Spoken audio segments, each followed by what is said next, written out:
Welcome to Casual FC Presents Backpasses. This is our new ongoing series that helps provide the cliff notes, the lore, and the history of WoSo in the US, with various other things along the way. There might be some interviews, there might be some deep dives, there might be some soapboxing. You never know. So we're your hosts. I'm Mario Salazar, along with my two co-hosts here, Angela Morales and Eva Friedman. Into the time machine we go.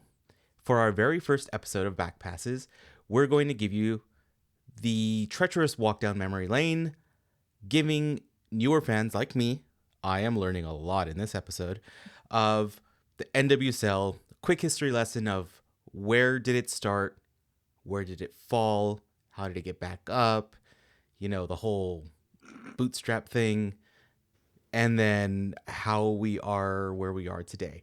It's really fascinating, and I'd love to hear from these two time vaults of knowledge exactly where we are. Kick it away. So we're going to start at what I'm calling affectionately before the beginning, because there is very little known about all of this, but it's history and it's important. So the first documentation of a women's soccer league in this country is from 1919 in Bridgeport, Connecticut. This was just high school students, barely professional, barely amateur. And that's pretty much all we know about it. I could not find anything else about this. If you find something and prove that I'm not. There. Yeah, if you're a better researcher than me and you find something, call me Put it out. in the That's comments. totally fine. Yeah. Yeah. Link us in the comments, please. We want to know. Yeah, we would love to hear more about it. And that is through US Soccer Federation. They have those documents and that documentation. Then we jump to 1950 to the Craig League in St. Louis, Missouri. It's called the Craig League because of its founder, Father Walter Craig. There were 4 teams. There were 70 players across all 4 teams between the ages of 16 and 22. And the 4 teams were the Bobby Sockers, which I personally would love to know more about. The Bombers, the Co-eds, and the Flyers. This lasted for 2 seasons, which is interesting considering the lore that we are about to get into and the weird, kind of 3-season only curse that had a chokehold on women's soccer in America for decades. All the time before the NWSL happened. And then, so that's 1950. So 1950 to 1952. And then there's nothing until the first college varsity game in women's soccer in 1976. So we have these huge periods of time where there's nothing, but people were trying and have it for literally 100 years. There has been interest to some degree in women's soccer in this country. Yep. So now that we're at the official beginning of officially large scale organized soccer in the US, we get into the forming of the women's national team. So it was formed in 1983, but they didn't actually play their first games until 1985, which feels crazy given how quickly they went from being formed to winning. It just immediately was okay. But when you think about other countries and how women were barred from playing, it makes a lot of sense, because if you have any level of interest, any level of investment, you're going to be light years ahead of countries where people legitimately just can't play for reasons. And I put heavy air quotes on those reasons because men, 99% of the time, are the reasons. I am sorry for your brethren need to get my brethren. So national team doesn't actually play till the 80s, mid 80s at that.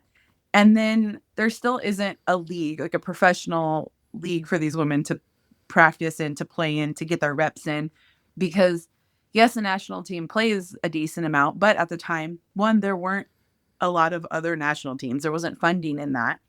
Plus, we talk about it all the time in our regular season stuff that you need the reps. You need practice and practice in game and all the normal sports things to happen in order to excel long term.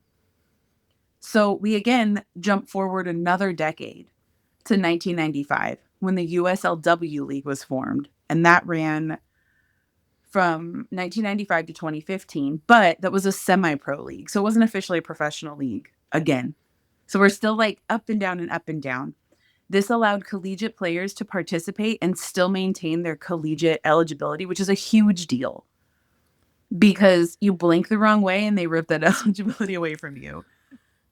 It began as a single tier league and then transitioned to the second tier, but then it went back down to the first tier. In 2008, there were 41 teams. Wow. And then the final year in 2015, there are 3 conferences with 6 teams each. So it went from 41 teams down to 18, as you can see. Yeah. And it was revived. I mean, I totally did math that fast in my head. That's what I'm here for sometimes. But it was revived again as another league, but then it also evolved into the WPSL, which is an amateur league that is still running that we'll talk about in the future because there's more to talk about down there. So in between the running of the USLW League, we have the WUSA, which is a league that ran between 2000 to 2003. So again, we're talking about this 3-season curse that is going, you're going to start seeing the pattern, right? So this is the first league that had all players that were paid as professionals, as opposed to the USLW League that we were just talking about, where they're all semi-pro. So this is a big jump in the kind of WoSo history in the US, and we have notable founding players in this, names that you're probably going to recognize in all of this. We have Michelle Akers, we have Brandy Chastain, Julie Foudy, Mia Hamm, Brianna Scurry, Kate Markgraf. No big deal. Did I say that right? No big deal. No big deal. Yeah. No big deal. Just a handful of people you may have heard of maybe one time. Really influential in some of the protections for women in the league and the national team. Yes. And you might have heard of us talk about them maybe once or twice on the podcast before. Yeah. Completely the beginning of everything in the US, and yeah, that's just who started it. Yeah, and this was just like, I was really tortured choosing the names to list for the notable founding players because all of them are notable. Yeah. And if you look it up yourself, you'll understand why I was very stressed out about, well, how do I leave out this person? How do I leave out that person? So it's not out of disrespect. It's out of love. So the commissioner of WUSA was Tony DiCicco, who also coached the women's national team for a minute. If you are active on women's soccer social media, you may recognize the name from his son, Anthony DiCicco, who posts a lot of great commentary and as well of the league, of games and everything. And he's a great person to kind of follow on the social medias if you're interested in that. There were 8 teams in WUSA. There was Atlanta Beat, Boston Breakers, my beloved Boston Breakers, just to be clear, Carolina Courage, New York Power, Philadelphia Charge, San Diego Spirit, San Jose Cyber Rays, and the Washington Freedom. I'm really upset I didn't look up where the Cyber Rays name came from. I'll say with my chest that I should have had that little fact with me for recording. Be American soccer as it is, you gotta kind of miss the like AYSO naming of names a little bit, right? Because like everything has gone to FC. Ooh, we're the football club, or we're the sporting club, or it's kind of miss the Boston Breakers or like the Cyber Rays. The Boston Breakers had quite a life. Like they were They made it to the NWSL. Yeah, like they transcended leagues. We had them, and then we mistreated them, and we lost them. And they were the little team that couldn't. And no matter who they signed, no matter who they brought in, this team just could not get it together. But that's for another Backpasses episode, because I would love to talk at length about the endearing little team that couldn't. So anyway, those were the teams. It was 8 teams in WUSA.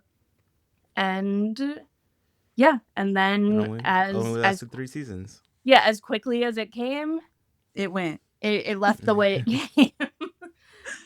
With women playing soccer. Yeah, and we get to do this again. We're going to fast forward another, 6 years or so, in 2009 when the WPS came to be. So it ran from 2009 to 2011. And those of you who were in Los Angeles know this is when Marta played for the Los Angeles Soul. Like, this is that era. This is when the national team players were starting to have this weird crossover with league play, and everything was messy AF. Nobody was getting paid. Whole bunch of shenanigans. There are wild stories out of this league from Abby Wambach, from Kristen Press, from so many players are like, oh yeah, that occurred. That was a time. Some people don't talk about it because it was like that. Oh, no. Some people are like, oh, I will air every piece of dirty laundry that is owned by this era. That person being Ella Mazar. Yes. And there's so much. This is another future episode. But the league itself crumbled onto itself due to a lack of resources and financing, which is the biggest issue overall for these leagues to maintain their longevity. But there were also a lot of legal battles with the owner of one team, the notorious Magic Jack team. And the hard part with this is one of those instances where ownership is, yeah, women's soccer, we're all for it. We're going to do it. Here's all these things. Some of it's a little sketchy. Most of it's a lot sketchy. And there's a lot of, how do you say, abuses along the lines. If you don't mind me interjecting. Yeah, go for it. He was quoted directly as saying, you can't just treat women, like, you can't abuse and mistreat women. But then he also asked players to call him daddy. Yeah. So that's the general perspective. And the Magic Jack team, the very short version is that the owner, I'm not even going to say his name because I don't feel like he deserves to be said out loud. No power to you. No. They claim to care about the game and the players, but they didn't market them. Like, they refused to actually put the work in, which has been the biggest hindrance to women's sports in general for the forevers. There was a lot of asking of sexual questions and favors, a refusal of physical care for injuries, no rehab, no, just keep playing. You can probably ask a lot of those players' knees and backs and necks and legs, faces, how they're doing. Not great. There are careers that were ended in that league because of that. There's a lot of really sad things out of the WPS when it was something that could have been super great. But while the last couple leagues have been running, there's still an undercurrent of the WPSL. The WPSL is like cruising quietly as a semi-pro league all over the country. As it stands today, because it's still an active league today, it was formed in 1998. They are entering their 28th season this year, and there are currently 200 active teams across 38 different states, which is freaking dope. That's awesome. There's different conferences, there's levels, like it's such a cool semi-pro league. And the neat thing is players like Brandy Chastain and Julie Foudy and Shannon Box and Alex Morgan have all played in the WPSL. There are dozens of other players that we know that have come out of this league. But again, we're just highlighting a couple because we want to make sure people understand. But the wildest part is, so the WPS folds, right? And the WPSL says, all right, sick, we can finally create this elite level that we've wanted to do. We now have the opportunity without competition. But That was in 2012. So they said, okay, we're going to create the WPSL Elite. It runs for one season because in 2012, the NWSL was founded and kicked off in 2013. So it doesn't, there's so much like stopping and starting throughout the history and the course of WOSO leagues, which is crazy. That, honestly, like I said, I have my two resources of knowledge here that honestly I am learning tons from. And I purposely did not fully read our notes and stuff because I did want to learn and listen. This makes me a little sad knowing that there could have been a crazy ass, like the traditional soccer pyramid could have come out of this, right? Like we could have had that WPSL elite, like top league, the Premier League as it were, and then we could have totally had promotion relegation from the beginning. 200 teams, like it would have been so much honestly, more. yeah, like you could have a like quote unquote traditional European setup. Yeah. But promotion relegation, but in an American way.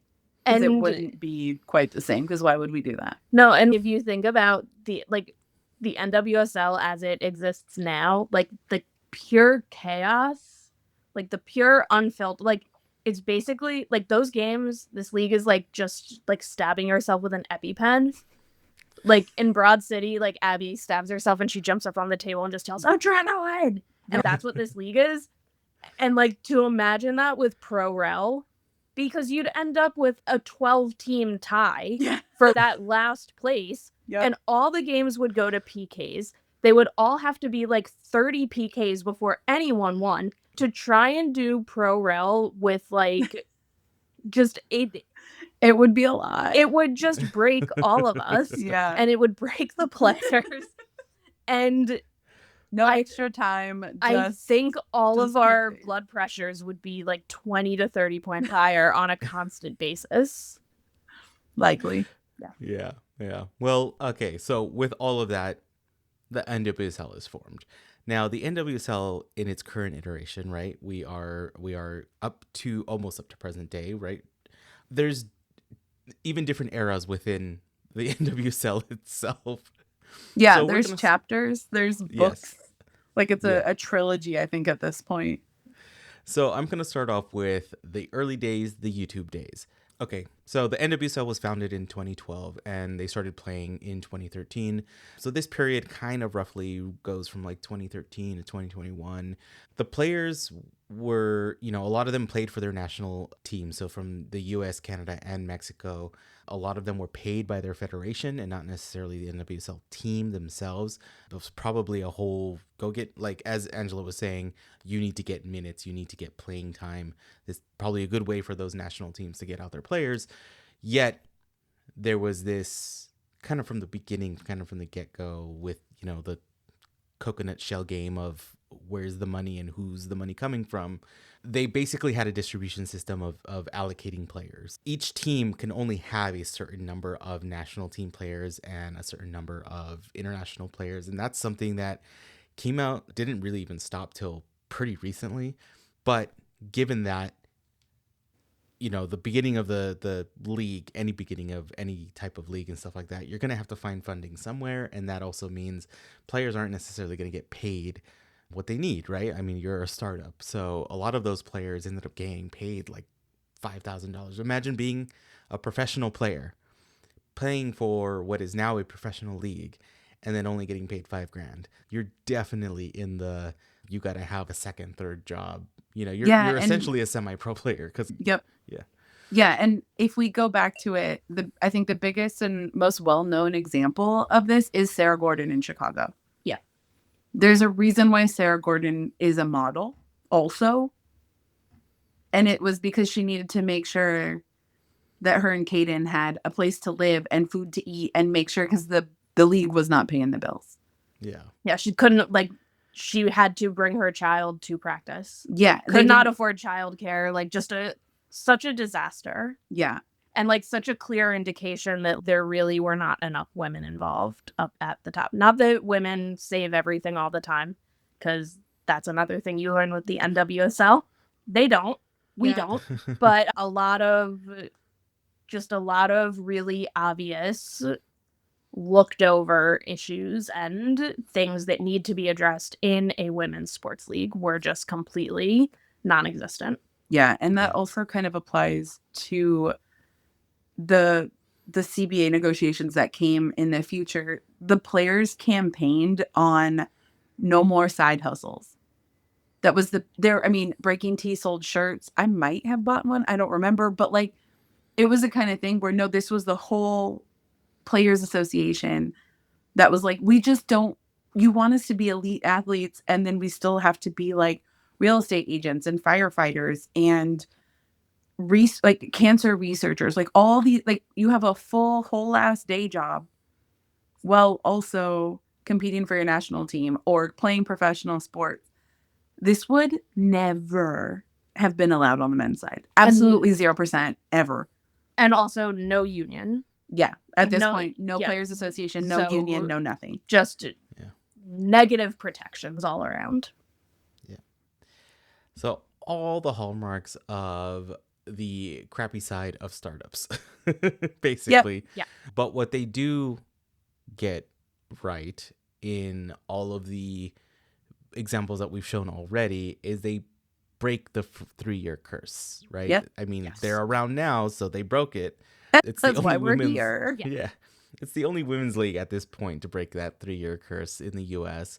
There was, I'm sure there was so many nerves and like kind of, it's like you open the door and now you're in full color Oz after that 3rd year. Yeah. It's like every national team player, every interview at year 3 was like, is the league gonna survive? Yeah. What do we do? What do we need to keep the year, like the league alive? And then it gets to year 4 and all of us are just like, nobody spook the bear. Yeah, don't say anything. Don't talk about it. Like, no, we don't say the numbers. Like, just everyone just shut the fuck up.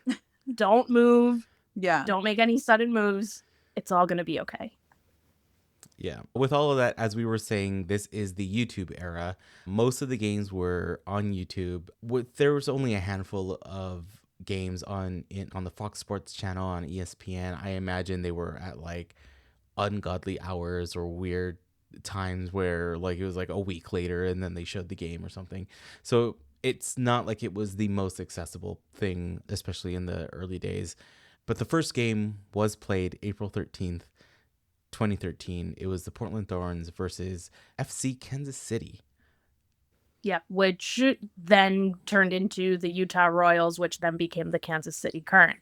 But again, that's another episode of Backpasses. Yeah, there's too much to go into with that. And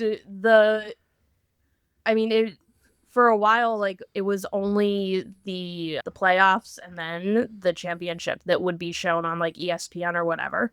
So you'd be like, theoretically, you could be scrolling through your TV guide and be like, oh, hey, women's soccer, cool. I didn't know we had a league. And then turn it on and it's, the season's over. See you next year, maybe. Yeah. And that's not like conducive to anything. But what was great, like being on YouTube was not the best for obvious reasons because it's a lack of a media deal. So the money and everything. But it was really great because the games were so easy to find.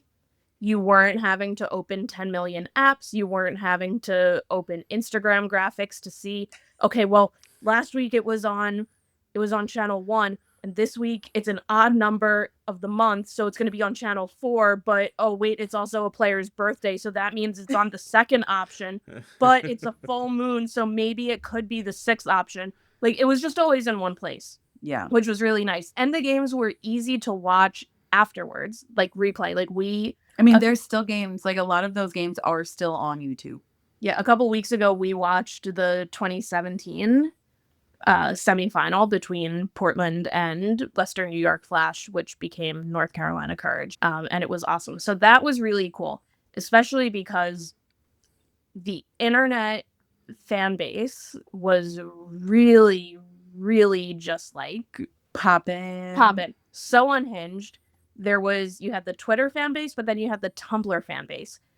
And so having the games on YouTube, you were getting GIFs of stupid shit that happened in games so fast. Like, it felt like I would blink and then look at my computer and it was there. Yeah, it was very much, if you were of late teens, early 20s age in the early aughts into the early 2010s, that peak internet was WoSo internet, and it was beautiful and it was wonderful.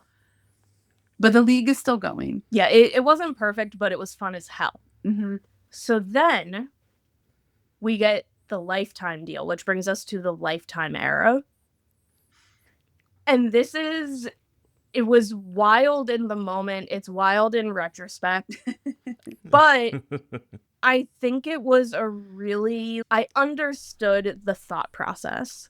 And still we talk about like the marketing and who are we marketing to? Are we marketing to little girls? Are we marketing to families? Are we marketing to the 20-somethings who want to come have a couple beers and get rowdy and have fun? Who are we marketing this league to? And so the Lifetime deal was super interesting because Lifetime doesn't have sports. It's Lifetime. Like, the sport is who killed the woman in this movie. Like, it's not... It's Christmas movies, murder mysteries, and Snapped. Yeah, like, Shohei isn't hitting 3 home runs on Lifetime. Yeah. And so they do this deal with Lifetime. Lifetime's going to show 1 game a week. And you kind of can see the vision of, well, this is an untapped demographic. The women who watch Lifetime aren't necessarily likely, in these people's minds, to also be sports fans. Now we know. We contain multitudes. Yeah, we're so much more evolved now, and we understand that we can have multiple interests. You mean you're not just some bullet points?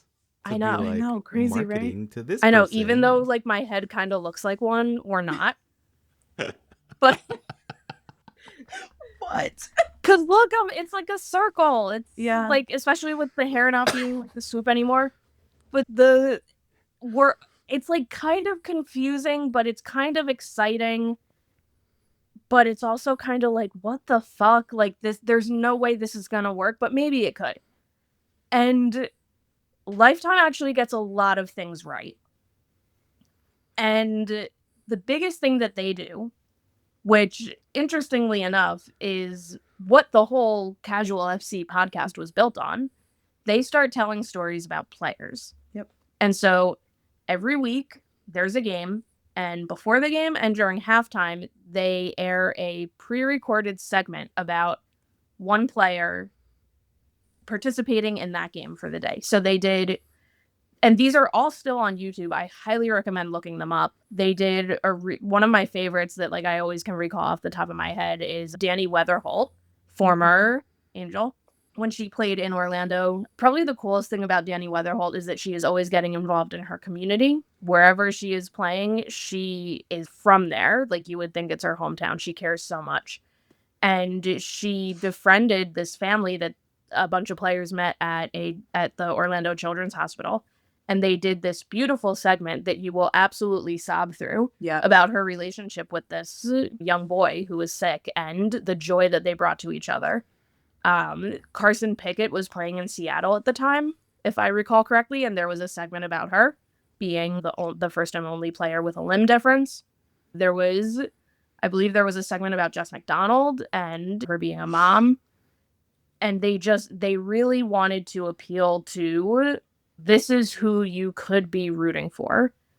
These are the people that you could get invested in. They really wanted you to care about the players, which still to this day, I think is like the best thing that we got from the Lifetime era. They just really gave a shit about who was on that field.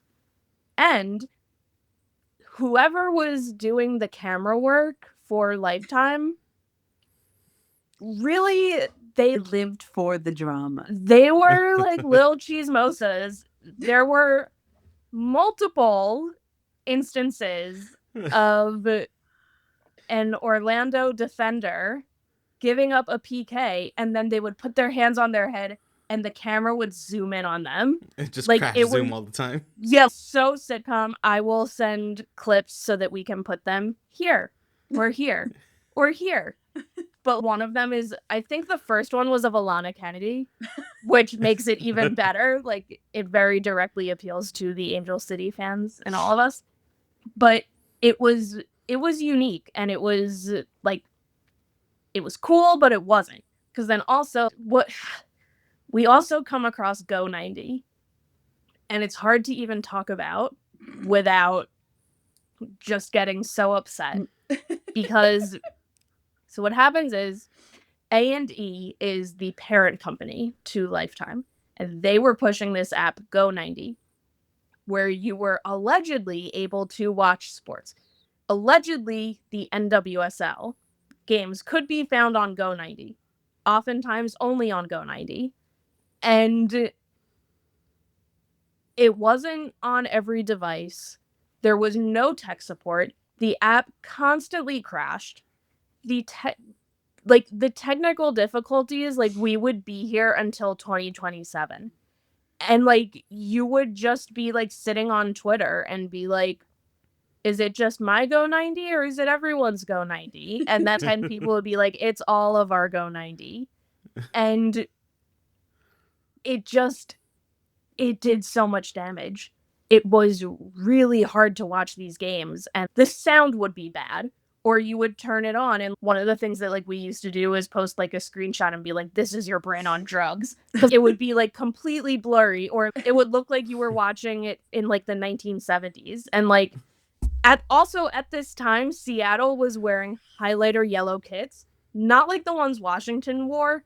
Like, these were so aggressive, and on this screen, and this terrible, it was so bad. Like, sometimes it would like physically hurt to watch these games because, like, it was just these yellow blurs, like, bouncing around like that. It was a disaster. It was such a disaster.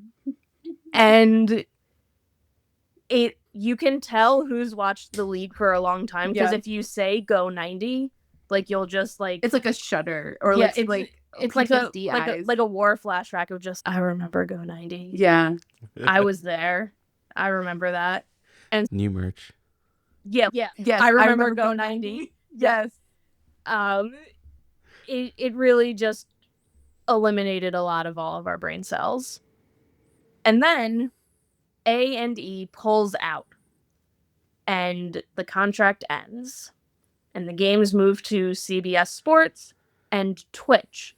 And what was cool about Twitch was that for about 5 minutes, they allowed select soccer, like, influencers, let's say, to do a co-stream, which means that they could host a stream of the game as well and interact with comments and everything. And I'm going to specifically shout out the Cooligans.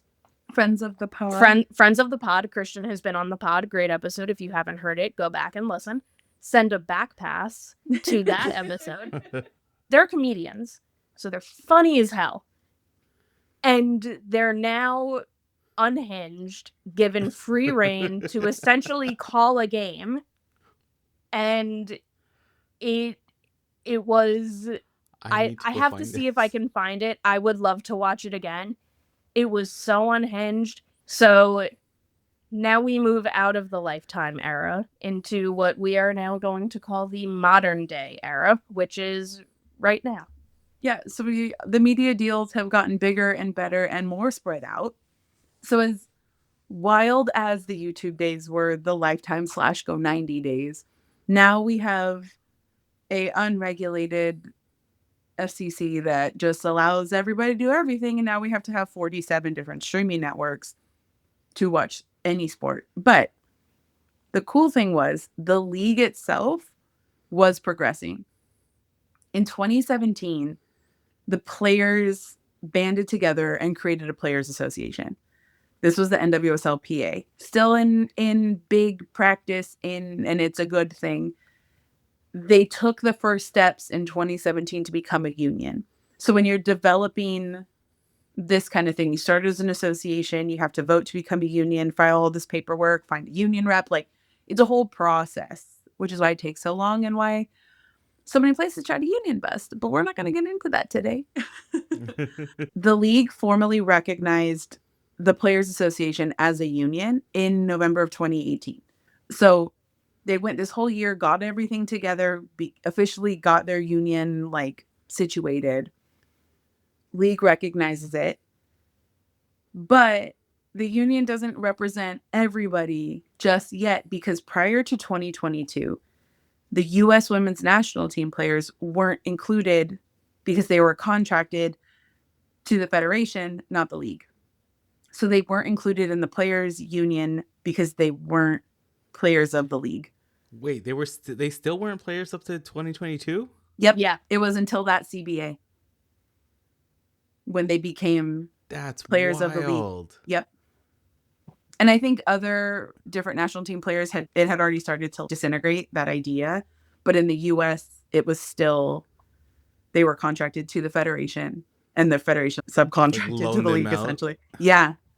Yeah. And that's why there were so many different player issues with that. But now, as of 2022, the union now reps every player in the league, regardless of federation, regardless of national team status. If you are part of the Players Association, you are covered by the union, all that kind of stuff.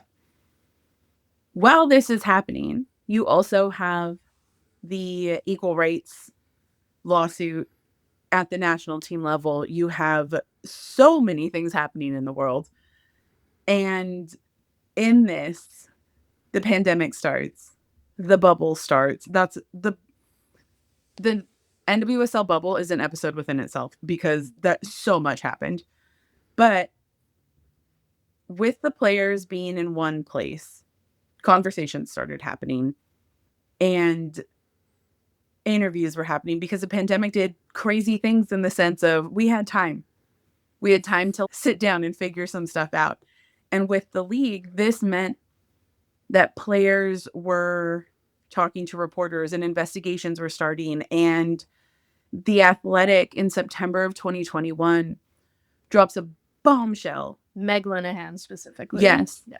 Bombshell of an article. I remember getting the like alert on my phone. I remember texting you because I was like, is this legit? It was like, oh my God. Yeah. Because Sinead Fairley and Mana Shim, who have since retired from the NWSL, were very brave in the fact. Sorry, and Kaya McCullough. Oh, yes. Yeah. Just because, Yeah. Sorry. But all of them insanely brave in doing this, because they knew it would gut their careers, whatever they had left of them, if they wanted to continue playing. It's incredibly dangerous to make these kinds of claims because of the legality of what's said and what isn't said, the money of the accused. Usually there's lots of money involved, and in this case there was, because they asserted that there were years of harassment, misconduct, and abuse of all kinds. A lot of it documented. Yeah. And across teams, as that report from The Athletic and Meg came out, more and more players were like, yep, exactly that. Thank you for speaking out, and started thanking them. So all of a sudden it's being corroborated across the league, across the union, across the world, of the detriment to the players that's occurring in the NWSL. Which then leads to the Yates report, which we've talked about or alluded to a lot. And I never want to fully deep dive into it because it's heartbreaking, truly. But Sally Yates, former USDA, the Sally Yates. The Sally Yates is the one to do this investigation. When that news dropped, by the way, we were all like, that was not on my bingo card. Yeah. Because gets quote unquote fired from the attorney general office of this country, and immediately says, oh, okay, there's some women in this league that are getting screwed over. Got it. No problem. Oh, and the league has been covering it up, and the owners have been covering it up. And yeah. And you mean this whole thing is an entire shit show? Watch this. Yeah. So the Yates investigation uncovered mountains of blurred boundaries, abuse, going back to the beginning of the league with with the alluding to of like previous abuses that followed players into this league. So from multiple prior leagues, players who had been at all different levels being like, oh yeah, this happened here when I played on this team. That's this, because the owners were the same. The people, all the big players, the puppet masters, the owners, the money holders are the same at this point. So this comes out. Coaches, owners, execs have stepped down. Teams have been sold. It's not perfect by any means. There are so many things that still need to be rectified and realigned and reimagined in a lot of ways, but it is so much better. Players are getting paid. That alone was a big deal. There's an HR, there's a harassment policy. Yeah. Thank you, Alex Morgan, because there wasn't until she showed up and was like knocked on the door and was like, no, are you fucking serious? What are Yeah. we doing here? So there's a lot that happened between 2017 with the creation of the Players Association, which then became the union, and 2022 when the Yates investigation was published and shifts had to be made legally. There was ramifications if teams weren't sold by a certain time, or there were timeframes that things had to be done and changed, which was amazing. So that kind of led us into where we are now with the new CBA and the players electing to negotiate early because they're like, things are already shifting. We got to change this again. I'm assuming it's going to happen again probably next year. But at the end of 2023, the NWSL also settled a new broadcast deal, which included CBS Sports Networks, ESPN, and Amazon Prime. That has now also included like 14 other things. But the coolest part is that there are now games on national TV, no cable subscription needed, on ION, who is doing a fantastic job at promoting women's sports, because it's Friday and Saturday nights, back to back, like double headers of the NWSL and the WNBA. So we're in a much more stable place as a league, as like the foundation is more stable. There's way more funding. There's a bazillion sponsors. There's much more stability for the players, for the league. And honestly, I just hope it continues to improve and we take the things that still need to be fixed, dial it in, kind of honestly like any team ever. There's no perfect team. There's no perfect organization, but the goal is to continuously improve and show up for the players who are doing the work in the first place, because there is no league without the players. And yeah. And the product has always been good. Yeah. It's never been that it wasn't good soccer. It just was never marketed. And now that it is, we're seeing so much more flood into the league and flood in from the fan bases. There was a study that came out, I want to say 15, 20 years ago. I remember reading it and being like, yeah, duh, that female fans of sports, not just women's sports, of sports, were the ones who control the money, the ones who buy the merch, but nothing is marketed towards them. And in a lot of cases, even in women's sports, that's still the case. Yeah. We have the money, we have the ability to spend it, but you're not giving us anything to spend it on. Yeah. So the more we market stuff, the cooler merch that comes out. I want to buy more merch, but if it's not cool, I'm not going to buy it. Yeah, like I remember like probably year like 4 or 5 maybe, there was an interview with Becky Sauerbrunn, and this was when she was in Kansas City, and she was like, yeah, we've won 2 championships back to back, and I don't think anyone knows that there's even a team in Kansas City. And like their attendance numbers would be like 1,473 people for like to watch Becky Sauerbrunn. Yep. But yeah, when you're getting playoff games with 1,000 people and players like Becky Sauerbrunn winning back-to-back championships and being like, yeah, I don't think anybody actually knows we have a team here. That's where the problem lies. And the cool thing now is that FC Kansas City, which is long gone, but Kansas City Current is there and everybody knows the Current exists. Yeah. And that is the best thing. That's the best trajectory you can hope for. There's like marketing in the airport. Yeah, in the airport, in the train stations, in like everywhere. And it's amazing. And the biggest thing we can hope for is that continues. Yeah. I'm glad to be here. I'm glad to I'm glad to have That's so sweet. learned about all of this. And I mean, honestly, it's what brought us together, right? And it's how we're friends now, and It's how we're getting married. Yeah, I mean, women's soccer is brought how you two together. Yes. Yeah. Yep. And it's just, it boggles my mind, some of the things that I just learned, but oh, wait until you hear the stuff that you didn't just learn. There's so. But yeah, that's our first episode of Backpasses. Woo! We did it. So if you're here all the way to this point, you probably like what you heard. Hit subscribe. This is our new kind of project of, there's lots more things about WoSo that we all want to talk about. And we built Casual FC as a Angel City like fan like resource basically, but we've expanded it little by little. Everything's still Angel City focused, but you know, there's more stories to tell, and I think this is our avenue to be able to really get into all those other things that we want to. We're gonna go all over the place. We've got a whole list of ideas that keeps growing. We have a whole list of shoot to the moon type of interviews that we're going to try to go for. As you heard, there's probably a couple of episode ideas in this episode already that we've talked about, and soapboxes that we'll get on.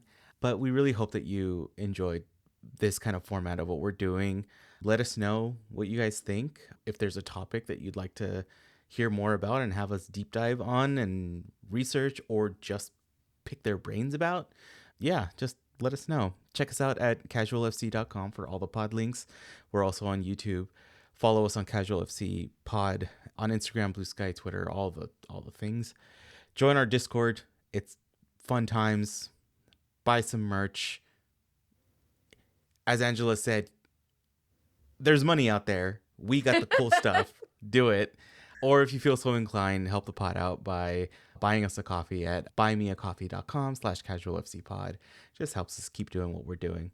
And tell a friend about the pod. It's the best way to share what you've heard and kind of keep our thing growing. So with that, thank you for joining us for the first episode of Backpasses, and see you later. Bye. Bye.